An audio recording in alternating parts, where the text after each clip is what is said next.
Hi, everyone. Today, I'm finally going to talk about gremlins that sustain burnout. So, I may have mentioned this in my previous videos that gremlins are the ones that really create a lot of stuckness, a lot of distress. It really perpetuates and exacerbates the burnout process. So, gremlins, they are the thoughts that tell you are not enough. There are so many of them that really keep us stuck in burnout. Examples include I'm not competent enough. I'm not strong enough. I'm not resilient enough. I'm not disciplined enough. I'm not competitive enough. I am not fill in your blank. So, gremlins are pervasive.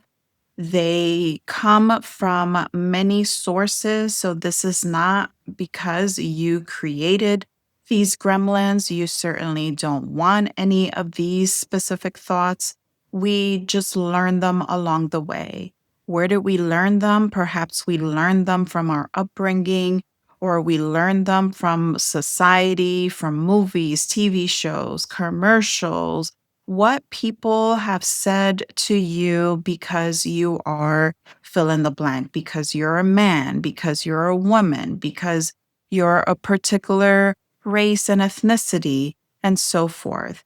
So, again, gremlins are really everywhere. And the whole point is that once you hear very specific thoughts again and again and again, we naturally internalize them. And just because we internalize them does not mean that they are true. Just like what I said about assumptions, interpretations, and limiting beliefs, gremlins are certainly not true. They feel very true because the emotions that are naturally elicited from all of these thoughts are pretty heavy duty, they're major. They can create anger, frustration, sadness, anxiety, guilt, shame, and the list goes on and on. So, gremlins are pervasive, they yield pretty intense emotions, they're repetitive, but none of that makes it true. So, the same principles that I've shared before regarding what do you do with assumptions, interpretations, and limiting beliefs, the same goes for gremlins. Show me the data. What facts do I have to support that these statements are indeed true? And the more you do that, the more you realize that they aren't true.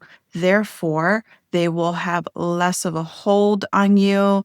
It will decrease the intensity of the emotions. And with all of that, you will feel lighter and freer and actually feel that you're coming out of this pervasive and heavy burnout process. Burnout thought can also lead to a common phenomena called the imposter syndrome. So, I'm not going to talk about imposter syndrome specifically, but just know that whenever you see a gremlin, there might also be the experience of feeling like an imposter and vice versa. So, again, it is essential to gain an understanding what your gremlins look like and sound like. A final point that I want to make related to any of the Gales, but especially gremlins, is that this is not about you talking kindly to yourself or mere positive affirmations. They can certainly be helpful, but these Gales are particularly challenging because they seem true. They feel so true.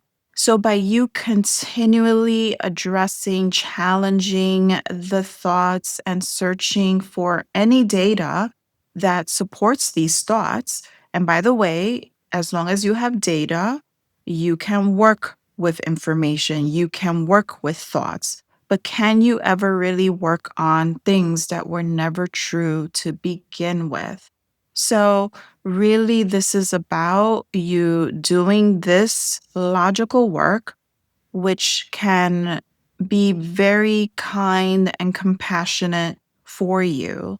The majority of these scales are just not kind or compassionate. So, in essence, doing the work of challenging the Gales, especially gremlins, is really one of the kindest and most compassionate things that you can do for yourself. So, that concludes the series on the Gales, gremlins, assumptions, interpretations, and limiting beliefs. Make sure you subscribe to this channel because I still have tons more to say about burnout and the continuum of burnout. And if you have any specific requests, feel free to add them to the comments here or send me a direct message. Thank you. Have a great day.